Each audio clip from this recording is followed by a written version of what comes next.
let's go a little bit deeper. So which industries do you think are best positioned to benefit from the generative AI? And how do you see it reshaping the decision-making processes, particularly in the sectors that demand more of accuracy and strategic foresight? So maybe we can continue with you, Dr. Tihani.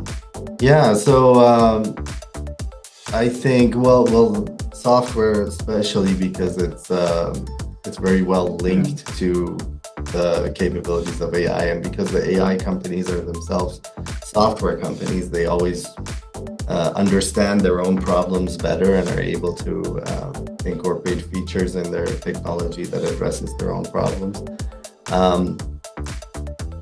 But I think creative industries are going to see a major shift with AI image generators, video generators, the way that it's going to allow, again, democratize the possibility of making art and videos and images for a much more vast group of people than was possible before. In terms of the value added, I think, and other people have pointed this out too, that education and healthcare are going to be two areas where there's going to be a lot of value added from AI. And especially because it helps us overcome some of the bottlenecks that exist in those industries around number of teachers, number of healthcare workers, number of doctors that have always been bottlenecks. But another area that I'm very excited about is how it's going to change the nature of scientific progress, the nature of research, the nature of scientific discovery, because then that acts as a foundation for everything else. Absolutely. And your take on that?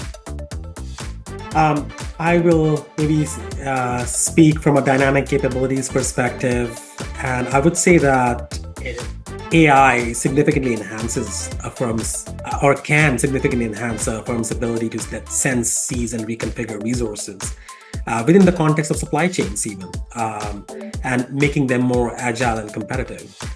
At the same time, I also think that more attention and focus needs to go into developing those custom Gen AI models, which can actually do it. So right now, there are lots of options for companies, but at the same time, sometimes firms need to understand exactly what they need, to Dr. Kehani's previous points, right? And using that, they need to strengthen certain aspects of their own firm's perspectives, right? So how they're sensing opportunities and risks, and how are they able to better sense shifts in market demand or supply chain disruptions or emerging risks by analyzing vast amounts of data in real time. And I think that's where the opportunity really lies.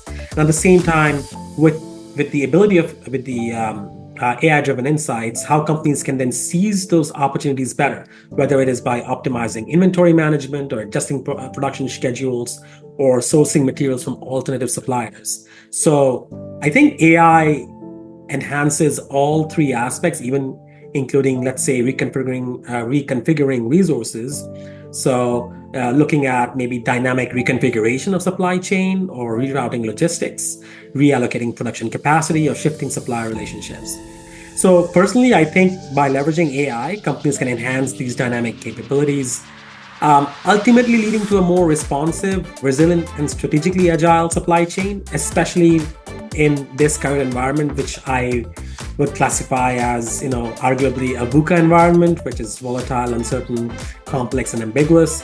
And this is where AI technologies can really shine. It's all about how we implement it in a very thoughtful manner in the right areas to really unlock those capabilities.